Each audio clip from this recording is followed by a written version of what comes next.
I, 34F, always believed that marriage was a fortress. It was a place you built together, brick by brick, against the world. Our 10th anniversary was supposed to be a celebration of that fortress, a testament to a decade of shared dreams and hard work. My husband, Mark, 36M, and I had started our marketing firm from the ground up in my parents' garage. Now, we were hosting a lavish party in our beautiful home, a home bought with the profits of our sweat and sleepless nights. The irony was a bitter pill I had yet to swallow. The party was in full swing. Laughter echoed in the garden, and music drifted from the speakers I had carefully placed.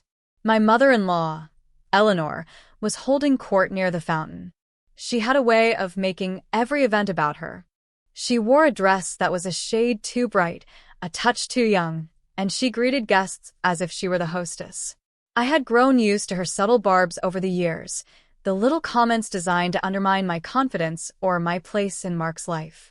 Tonight, she was practically glowing, and I couldn't figure out why. Mark was being the perfect host, circulating, laughing, refilling glasses. He seemed a little distant, a little nervous, but I chalked it up to the stress of the event. We had been arguing more lately. He claimed I was too focused on the business, that I had lost the spontaneity we once had. I thought he was pulling away, spending more time on business trips that yielded no new clients. I had a knot of unease in my stomach, a persistent whisper that something was deeply wrong. But I kept pushing it down. Tonight was about us. It was about our fortress. Around 9 o'clock, Mark tapped a glass with a spoon. The chatter died down. He stood on the patio steps, beaming, with Eleanor standing proudly beside him. I moved to stand with him, assuming he was about to give a toast to us, to our marriage. He put a hand on my arm, gently but firmly stopping me. "Stay right there, honey," he said, his smile not quite reaching his eyes. "I want everyone to see you." A strange feeling washed over me. This felt performative, staged. He started his speech, thanking everyone for coming. He spoke about our journey, about the struggles and the successes. It all sounded right, but the words felt hollow, rehearsed. Then his tone shifted. "A decade is a long time," he said, his voice ringing with false emotion. "It's a time for reflection, a time to realize what you truly want out of life. And I've done a lot of reflecting." He looked past me, into the crowd. My heart began to pound. I followed his gaze and saw her. Chloe, his new executive assistant, a woman 10 years younger than me, with bright, hungry eyes. She had only been with the company for 6 months. I had never liked the way Mark's attention lingered on her during meetings. Now, she was looking at him with an expression of pure adoration. "I've realized that life is too short to live without passion," Mark continued, his voice growing louder. "It's too short to not follow your heart, no matter the consequences." My blood ran cold. This was not happening. Not here. Not now. Eleanor was smiling, a triumphant, vicious little smile. She knew. She was a part of this. Then Mark did the unthinkable. He turned to Chloe, who was now stepping forward from the crowd as if on cue. He walked right past me, his shoulder brushing mine, as if I were a piece of furniture. He took her hand. "Chloe," he said, his voice thick, "you have shown me what true happiness is." He got down on one knee. The crowd gasped. I could feel dozens of pairs of eyes on me, a mixture of pity and morbid curiosity. I stood frozen, a statue in the middle of my own life's demolition. He pulled a small velvet box from his pocket. It was not the anniversary gift he had given me that morning, a tasteful diamond bracelet. This was a ring, a large, garish diamond that glittered under the party lights. "Chloe, will you make me the happiest man in the world? Will you marry me?" he asked. The world went silent. All I could hear was the frantic, panicked drumming of my own heart. Chloe burst into tears, a theatrical display of joy. She squealed, "Yes. Oh, Mark, yes." He slipped the ring on her finger and stood up to kiss her. The guests were a blur of shocked faces. Some were whispering, others were already backing away, wanting to escape the sheer horror of the moment. My own parents looked like they had been struck by lightning. Eleanor, however, clapped her hands together, a lone beacon of approval in a sea of stunned silence. I finally found my voice. It came out as a whisper, ragged and broken. "Mark, what are you doing?" He turned to me, his expression hardening. The loving husband was gone, replaced by a cold, determined stranger. "I'm being honest, Anna. For the first time in years. We're over. This," he said, gesturing between himself and a beaming Chloe. "This is my future." His words hit me harder than a physical blow. Over. Just like that. In front of all our friends, our family, our colleagues. He had not just ended our marriage. He had incinerated it, and he was dancing on the ashes. The fortress I thought we had built was a house of cards, and he had just blown it down with a single, cruel breath. The humiliation was a physical thing, a hot wave that washed over me, threatening to pull me under. I wanted to scream, to cry, to run. But I did none of those things. I just stood there, my world collapsing around me, and I felt a strange, terrifying calm settle in my bones. This was not just an ending. It was a declaration of war. The silence that followed his declaration was thick and suffocating. People started to leave, murmuring apologies, their eyes darting away from mine. They didn't know what to say. What do you say to a woman whose husband just proposed to another woman at their 10th anniversary party? My father came to my side, his face a mask of fury. He put a protective arm around my shoulder. "Let's get you out of here," he said, his voice low and tight. "No," I said, the word feeling foreign on my tongue. "This is my house. They can leave." Mark scoffed. "Our house, Anna. And we're not going anywhere." Chloe clung to his arm, looking at me with a mixture of pity and triumph that made my stomach churn. Eleanor glided over, her smile as sharp as glass. "Now, Anna, don't make a scene. Mark is just being honest. It's better this way, to have it all out in the open." "Out in the open?" my mother repeated, her voice trembling with rage. "You call this out in the open? This is a public execution. You should be ashamed of yourself, Eleanor." "And you," she said, turning to Mark, "you are not the man I thought you were." "I'm finally the man I want to be," Mark shot back, his jaw tight. "I'm done pretending." Pretending. The word echoed in my head. Had our whole life been a pretense for him? The late nights building the business, the vacations, the quiet moments. Was it all a lie? A cold fury began to replace the shock. It started as a spark and grew into a roaring flame. I looked at the three of them, a united front against me in my own home.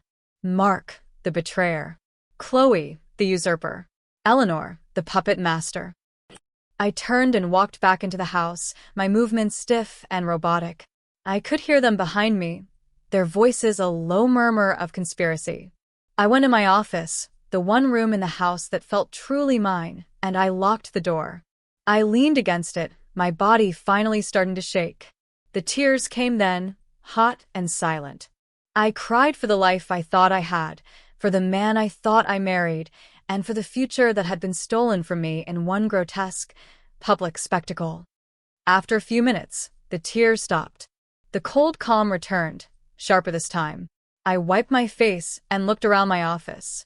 The walls were covered with awards our firm had won, projects I had personally led. My name was on the business registration right next to his. My inheritance from my grandparents had provided the seed money that got us started. This was not just his company to give away. This was not just his house to occupy with his mistress. He had forgotten who he was dealing with. He had mistaken my patience for weakness. There was a soft knock on the door. "Anna?" "It's Sarah," my best friend said. I opened the door, and she pulled me into a hug. "I am so sorry," she whispered. "That was the most monstrous thing I have ever seen." "He didn't just leave me," I said, my voice flat. "He tried to erase me." "We're not going to let him," she said fiercely. "What do you need? A place to stay? A lawyer? A baseball bat?" I managed a weak smile. "A lawyer. Definitely a lawyer. But first, I need to understand." "Understand what?" she asked. "He's a cheating scumbag. End of story." "No," I said, shaking my head. This was too planned. Eleanor's smile, Chloe being right there, the ring. This wasn't a spur-of-the-moment decision. This was a coordinated attack. I need to know why. That night, after everyone had finally gone, the house was eerily quiet. Mark had taken Chloe to a hotel, a small mercy I hadn't expected. Eleanor had left with a final, smug look in my direction. I was alone in the wreckage of my life. I couldn't sleep. I kept replaying the scene over and over in my mind. Mark on one knee, Chloe's fake tears, Eleanor's triumphant clap. It was all too perfect, too theatrical. I started to think about the little things, the inconsistencies from the past few months. The business trips that never showed up on the company credit card statements I reviewed. The large cash withdrawals from our personal joint account that he had explained away as client entertainment. The late-night phone calls he took in another room, claiming they were with overseas partners. It was all there, a trail of breadcrumbs I had been too busy, too trusting to follow. Driven by a desperate need for answers, I went to his home office. I had always respected his privacy, but privacy was a courtesy for a husband, not an enemy. I turned on his computer. It was password protected. Of course it was. I tried our anniversary date. Nothing. I tried our dog's name. Nothing. Then I tried Eleanor's birthday. It opened immediately. The casual cruelty of it stole my breath for a moment. I started with his emails. There were thousands of them. I searched for Chloe's name. The inbox was flooded. There were romantic emails, of course, filled with sickening pet names and plans for their future. But there was something else, too. There were emails between Mark and Eleanor. The subject line of one caught my eye, the Anna problem. My hands trembled as I opened it. It was from 3 months ago. Eleanor had written, "Mark, you cannot keep putting this off. She is getting too entrenched in the finances. The new contract with Sterling Corp is her win, and she will use it to leverage more control. We need to move her out before she becomes impossible to remove. Chloe is a much more suitable partner for you, in business and in life. She understands her place." Mark's reply was even more chilling. "I know, Mom. I'm working on it. I'm setting things up so we can prove she's been emotionally unstable. Her focus on work, her neglect of me. By the time I'm done, everyone will see me as the victim escaping a cold, career-obsessed wife. The public humiliation will be key. She'll be too ashamed to fight back." I felt sick. This wasn't just about a sordid affair. This was a coup. They were trying to oust me from the company I had built. They wanted to strip me of my work, my reputation, and my financial security. The public proposal wasn't an act of passion for Chloe. It was a calculated business strategy designed to shatter my credibility and my will to fight. They thought they could humiliate me into submission. They had no idea who they were dealing with. The grief in my heart was being replaced by something harder, colder. It was resolve. I closed the laptop. The war had begun, and I had just found their battle plans. The next morning, I called Sarah. I told her everything I had found. Her silence on the other end of the line was heavy. "Anna, this is worse than I thought," she finally said. "This is conspiracy. You need a shark, not just a lawyer." "I know," I replied, my voice steady. "I need someone who can handle a hostile takeover, because that's what this is. Can you find me the best divorce and corporate lawyer in the city? I don't care what it costs." "Already on it," she said. "But what are you going to do now? You can't stay in that house." "Oh, I'm staying," I said, a grim determination solidifying within me. "This is my home, and this is my company. I'm not running away. I'm going to gather every piece of evidence I can find. They want to play dirty? I'll show them dirty." My first step was to secure my own finances. I went to the bank as soon as it opened. I explained the situation to the bank manager, a woman I had known for years. I moved half the money from our joint personal accounts into a new account under my name only. Then I went to the corporate bank and put a freeze on any large withdrawals from the business accounts, requiring dual signatures, mine and Mark's, for any transaction over $1,000. He would find out soon enough, and he would be furious. Good. I wanted him off balance. When I got home, I started digging deeper. I wasn't an accountant, but I had always been the one who managed our company's books in the early days. I knew where to look. I pulled up the detailed expense reports for the last year. Marks were a mess of vague entries. Client dinner, travel expenses, marketing supplies, there were no receipts attached for most of them, something our accountant had been flagging for months. Mark had always brushed it off, saying he would get to it. I cross-referenced the dates of the expenses with the emails I had found. A $5,000 client dinner in Aspen corresponded with a weekend trip he and Chloe had taken. A $2,000 charge for marketing supplies from a high-end jewelry store matched the date he had bought Chloe a birthday present. He wasn't just cheating on me. He was stealing from our company. He was using our shared money to fund his affair and build a new life on the foundations of our old one. I printed everything.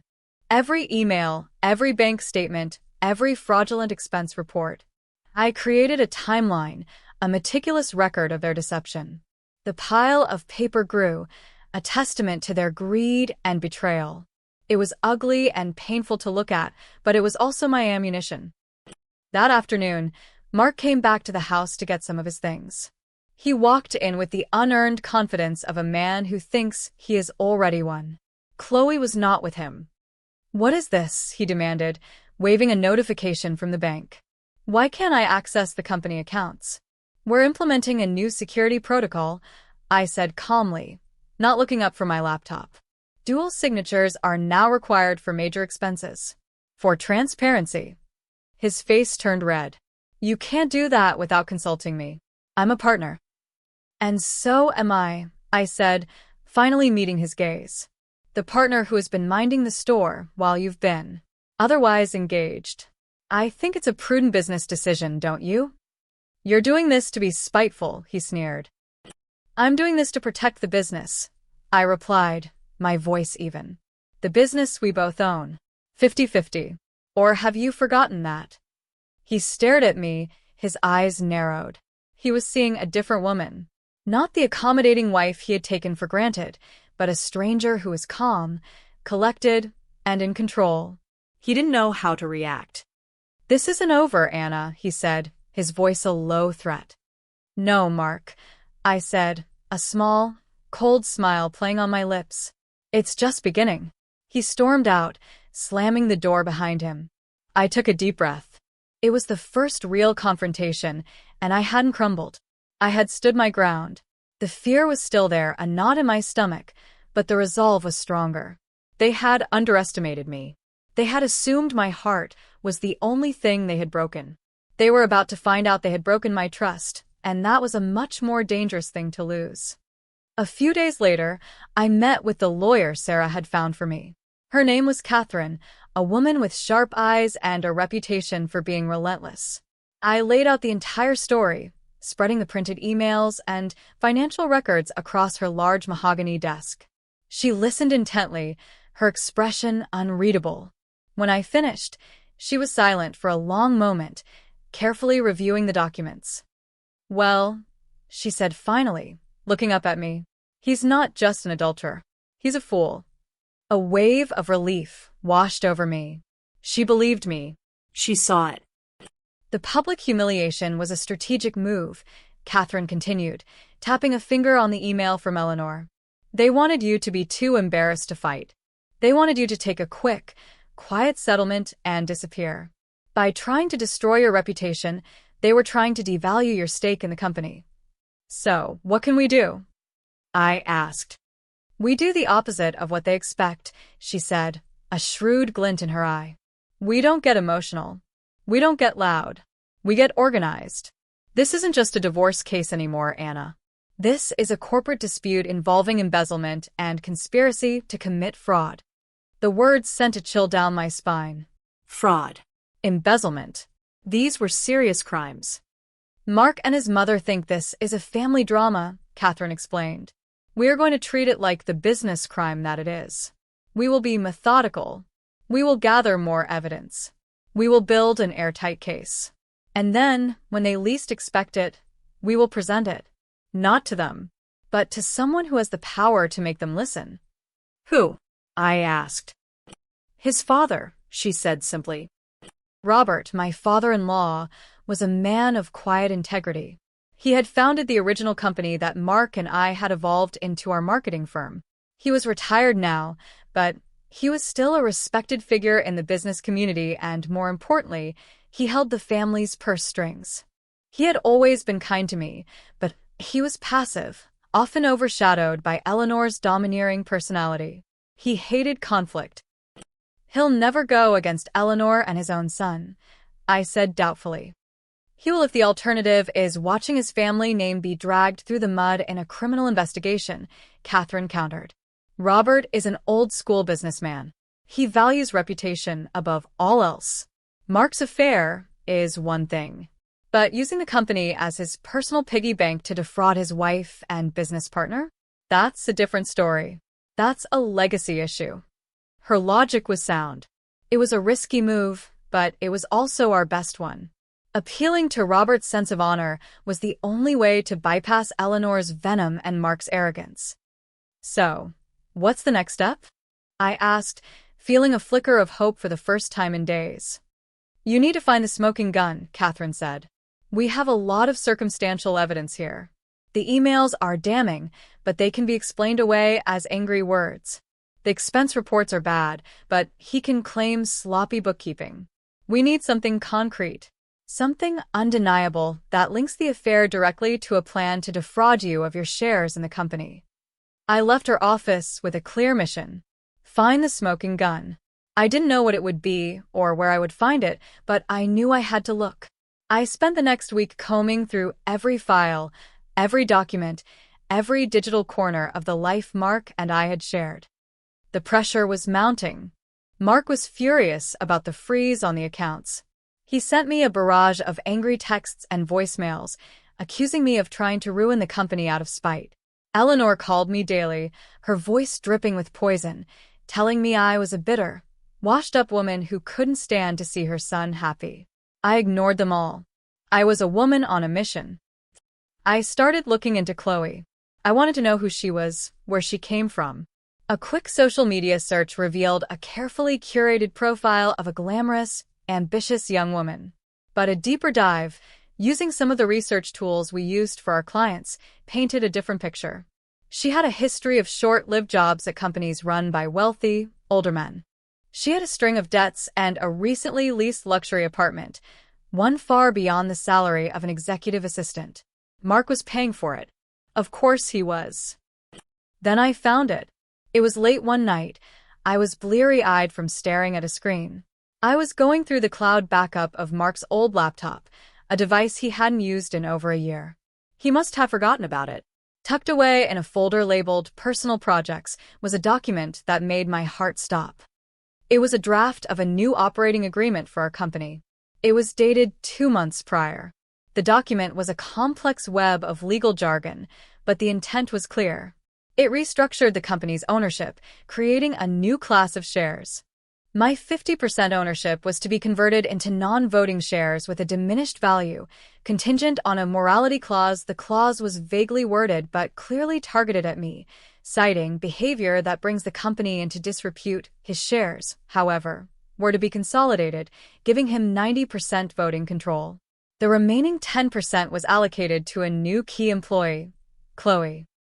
Attached to the document was an email chain between Mark and a lawyer I had never heard of. The lawyer was advising Mark on how to present this to me. "The key," the lawyer wrote, "is to spring this on her after the divorce announcement. Frame it as a necessary step to protect the company from the instability of the divorce.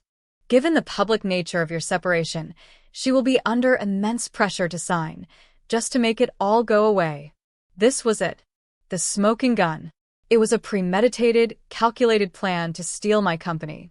The affair, the public proposal, the accusations of me being unstable, it was all part of the strategy. It was a playbook for a corporate assassination. I printed out the entire document, my hands shaking not with fear, but with a cold, righteous anger. They had planned to leave me with nothing. They had plotted to take everything I had worked for, everything I had built, and hand it over to her. I called Catherine first thing in the morning. "I found it," I said, my voice quiet but firm. "I found the playbook. I sent her the documents. Her response came within the hour. This is better than a smoking gun, Anna. This is a signed confession. We've got them. Now it's time to set the stage for the final act. The plan was simple, yet terrifying. We would arrange a meeting. Not a legal meeting, but a family meeting. I would call it, under the pretense of wanting to discuss a fair and amicable divorce settlement. I would invite Mark and Eleanor. And I would invite Robert. I would let Mark and Eleanor walk into the room thinking they held all the cards, that I was finally ready to surrender. I sent the email. I think it's time we talked, I wrote. I'm ready to discuss the terms of our separation and the future of the business. Let's meet at the house on Friday. Just the four of us. Mark's reply was instant and smug. Of course, Anna. I'm glad you're finally seeing reason. We'll be there. The next few days were the longest of my life. I felt like an actress preparing for the role of a lifetime. I had to be calm. I had to be rational. I had to let them believe they were in control, right up until the last moment. Sarah was my rock. She came over every night, helping me rehearse what I would say, talking me through my moments of doubt. Remember what they tried to do to you, she would say. This isn't revenge. This is justice. On Friday, I was ready. I set up the living room not as a battlefield, but as a boardroom. I placed 4 chairs around the coffee table. On the table, I had a single, slim file folder. Nothing else. I wanted the room to feel calm, disarming. Mark and Eleanor arrived precisely on time. They walked in with an air of victory. Mark looked confident, relaxed. Eleanor looked like a cat who had cornered a mouse. Anna, she said, her voice syrupy sweet. I'm so glad you've decided to be mature about this. It's for the best, really. Let's just get to it, Mark said, sitting down and gesturing to the folder. What are your terms? I waited a beat. Then my father-in-law, Robert, walked in. He looked tired and sad. He had agreed to come, but he had no idea what was about to unfold. He thought he was here to mediate a simple divorce. Robert, Eleanor said, her voice sharp with surprise. What are you doing here? Anna invited me, he said quietly, taking a seat. She thought it would be good to have a neutral party present. Eleanor and Mark exchanged a look. They were annoyed by his presence, but not threatened. They still thought they were in charge. All right, Mark said impatiently. Let's hear it. What do you want, Anna? The house? Some alimony? Let's not drag this out. I took a deep breath. Showtime. I am calm. I am in control. I want to talk about the business, I said, my voice even. I opened the folder. I didn't take anything out yet. The business is fine, Mark said dismissively. We'll work out a fair buyout for your shares. Obviously, we can't be partners anymore. A fair buyout, I repeated softly. What do you consider fair, Mark? Considering you've been using company funds to finance your new life for the past year. His face paled slightly. Eleanor stiffened. What a ridiculous accusation, she snapped. Is it? I asked. I slid the first document across the table. It was the summary of his fraudulent expense reports, with copies of receipts for hotels and jewelry for Chloe. $5,000 for a client dinner in Aspen? I must have missed that client on our roster. Mark stared at the paper, speechless. Robert leaned forward, his brow furrowed. He picked up the document and began to read. This is just a misunderstanding, Mark stammered. Sloppy bookkeeping. And I suppose the emails are just sloppy communication? I continued, sliding the next set of papers across the table. The emails between him and Eleanor. The Anna problem, the plan to paint me as unstable. To humiliate me into submission. Eleanor snatched the papers. Her face, for the first time, lost its composure. She looked at me with pure hatred. You went through his private emails? How dare you? How dare I? I said, my voice rising slightly, the ice in my veins beginning to crack. You conspired to ruin me. You stood on my patio and applauded while your son destroyed my life as a business tactic. You don't get to talk to me about daring. Robert put down the first document, his face grim. Mark, is this true? She's twisting things, Dad. Mark pleaded, his confidence crumbling. She's hurt, and she's lashing out. Am I? I asked. I looked directly at Mark, my gaze unwavering. Then maybe you can explain this. This was the moment. I took the final document from the folder. The draft of the new operating agreement. The playbook. I didn't slide it across the table. I handed it directly to Robert. This is a plan to divest me of my 50% share of the company, I said, my voice clear and strong. A plan to transfer my ownership to you and your mistress, using a fraudulent morality clause as leverage. A plan drafted by a lawyer 2 months ago.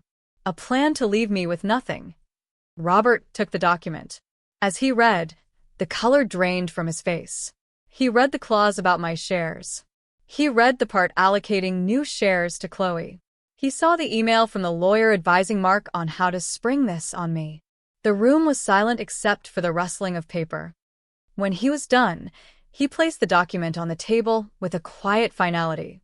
He looked at his son, and his expression was one of profound disappointment and disgust. You did this? Robert asked, his voice barely a whisper. You would steal from her? After everything she's done for this company? For you? Mark opened his mouth, but no words came out.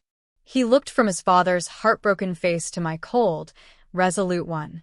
He was trapped. The cocky Victor from a few minutes ago was gone, replaced by a cornered, desperate man. It was just an idea, he finally choked out. A draft. We were just exploring options to protect the business during a difficult time. Protect the business? I said, my voice dripping with scorn. Or protect your assets from the wife you were about to discard. Eleanor saw the tide turning.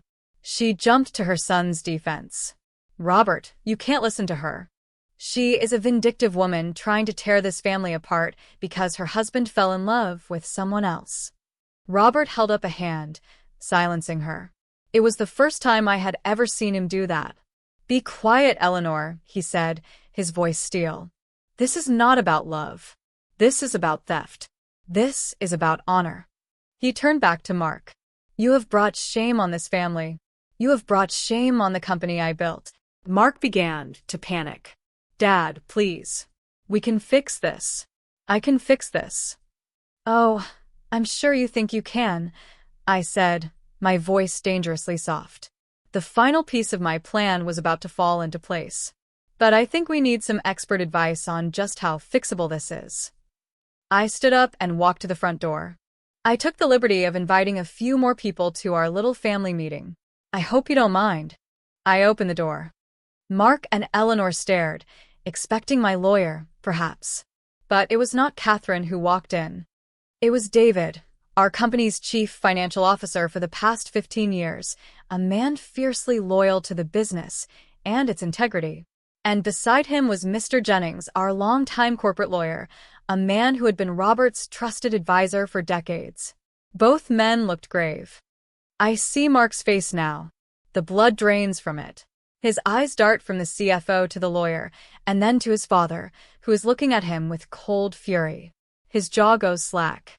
The bravado, the arrogance, the smug certainty, it all evaporates in an instant. His knees, I am not exaggerating, his knees actually buckle. He has to grab the back of his chair to steady himself. This is not a divorce negotiation anymore. He knows it.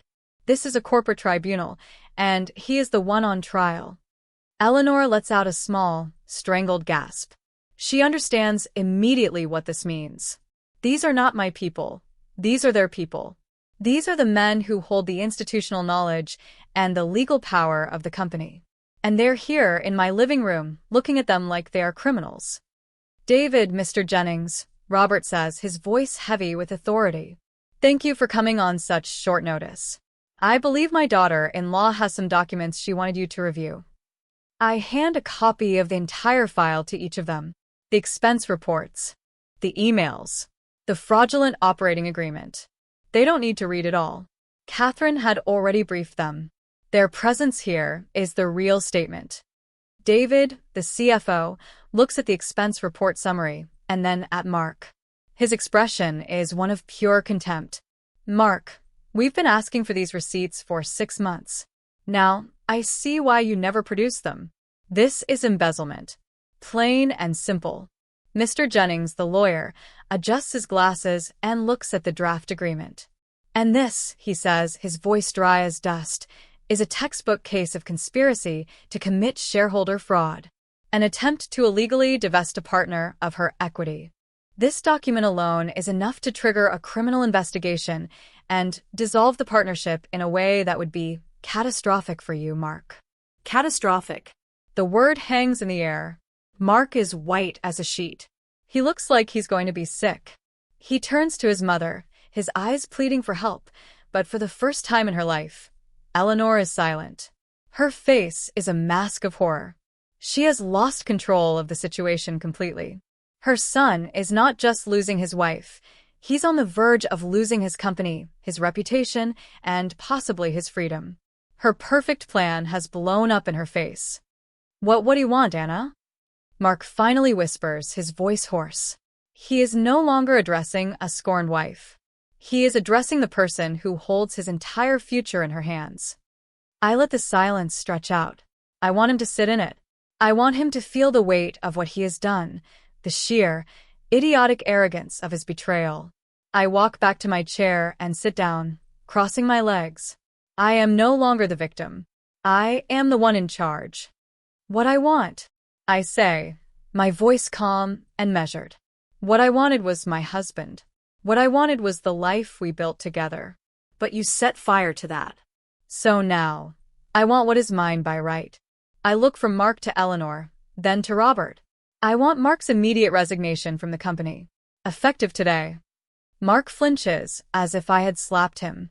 You can't do that. I built this company. No, I say, my voice like ice. We built this company, and you tried to burn it down with me inside. You are a liability. Your name is now toxic. You will resign. You will sign over your 50% share to me as part of our divorce settlement. In exchange for stealing from me, betraying me, and trying to defraud me, you get to walk away with nothing from the business we built together. That is the deal. That's insane. Eleanor shrieks, finding her voice. He will do no such thing. We will fight you. Fight me with what? I ask, raising an eyebrow. With this evidence? Please do. Mr. Jennings, what would happen if we took this to court? The lawyer clears his throat. The court would likely appoint a receiver to oversee the dissolution of the company. All assets would be frozen. A forensic audit would be conducted. Given these documents, it is highly probable that criminal charges would be recommended to the district attorney's office. The company's reputation would be destroyed, and Mark would face potential jail time. It would be a long, public, and excruciatingly painful process for everyone involved. Especially for your son, Eleanor. Every word is a hammer blow. Eleanor's face crumples. The fight goes out of her. She has spent her life building a certain social standing, a reputation of influence and power. The thought of that being publicly dismantled in a criminal trial is her worst nightmare. You have two options, Mark, I say, pressing my advantage. Option 1. You sign the papers. You walk away from the company, you agree to my terms in the divorce, and these documents, I pat the file on the table, disappear. We call it an amicable split. You get to save face, what little you have left of it. You get to avoid prison. I pause, letting the reality of that sink in.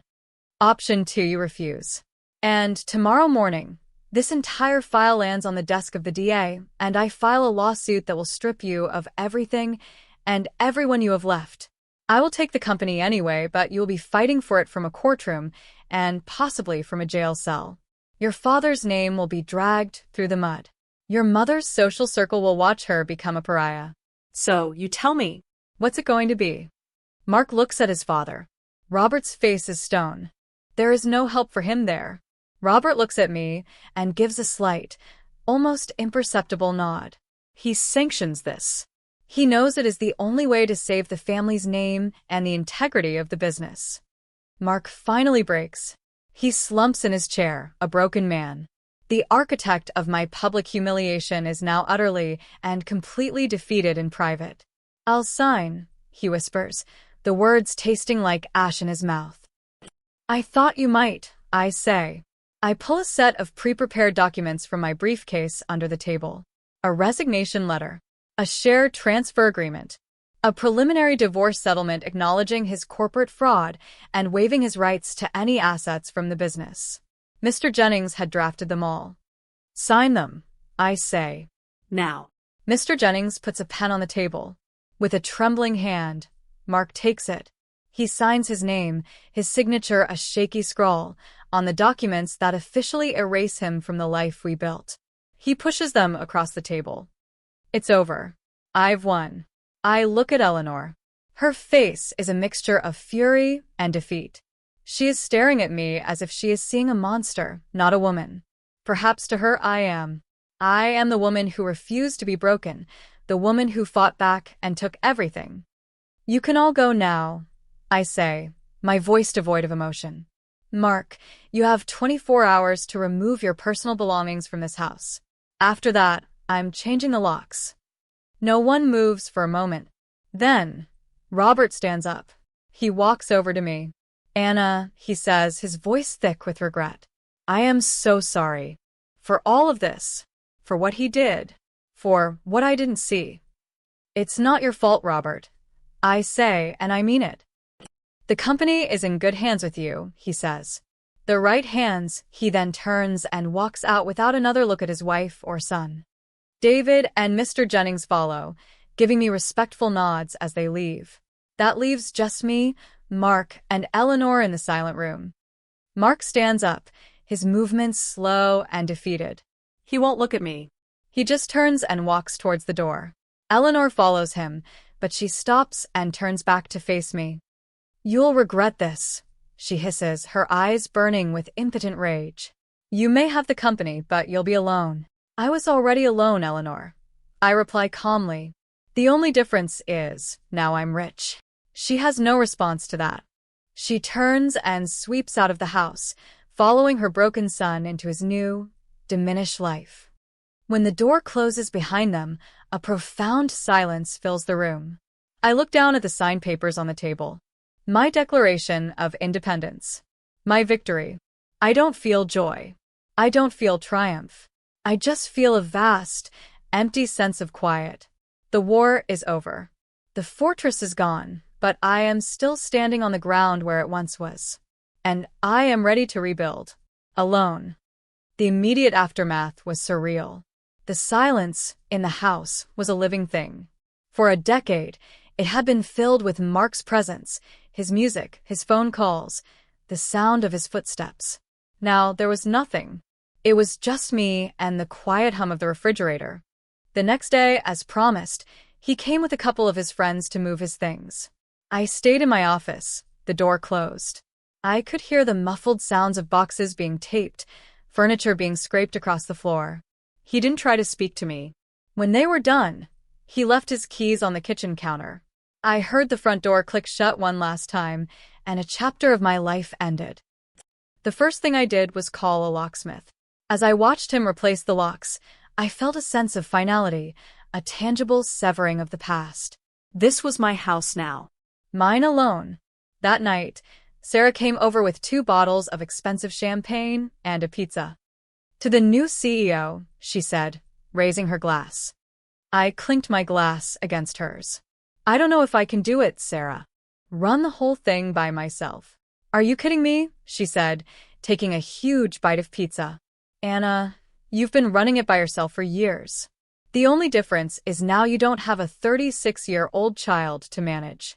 You're going to thrive. She was right. The next Monday, I walked into the office with a sense of trepidation. I had to announce Mark's departure. I called an all-staff meeting. I kept it simple, professional. I told them Mark had resigned for personal reasons and that I would be taking over as sole CEO. I could see the curiosity and gossip in their eyes, but no one said a word. They were professionals. I promised them stability and a renewed focus on our clients. I promised to lead with integrity. It was a promise to them and to myself. My father-in-law, Robert, was true to his word. He called me a few days after the meeting. How are you holding up? He asked, his voice full of genuine concern. I'm okay, I said. Busy. It's probably for the best. I spoke with Eleanor, he said, and I could hear the weariness in his voice. She's not taking this well. She blames you, of course. I expected nothing less, I replied dryly. She doesn't see what she's done. What they've done, he continued, a deep sigh traveling down the phone line. She enabled him his whole life. This is the result. I want you to know, Anna, that I am severing all financial ties with Mark. He is on his own. He and his mother made this mess. They can live with the consequences.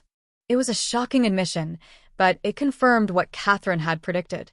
Robert's honor was more important to him than his son's entitlement. Thank you, Robert, I said softly. That means a lot. You earned that company, he said, his voice firm. Don't you ever let anyone make you feel otherwise. Life began to find a new rhythm. The work was demanding, but it was also liberating. I no longer had to run my ideas past Mark, no longer had to temper my ambition to soothe his fragile ego. I made bold decisions. I pursued new clients. I restructured the team, promoting talented people who Mark had overlooked. The company didn't just survive, it started to flourish in a way it never had before. Our profits in the next quarter were up by 20%. About a month later, I got a call from a number I didn't recognize. I answered it, and a hesitant voice on the other end said my name. It was Chloe. What do you want? I asked, my voice flat. I just wanted to say I'm sorry, she said, her voice small. I didn't know the whole story.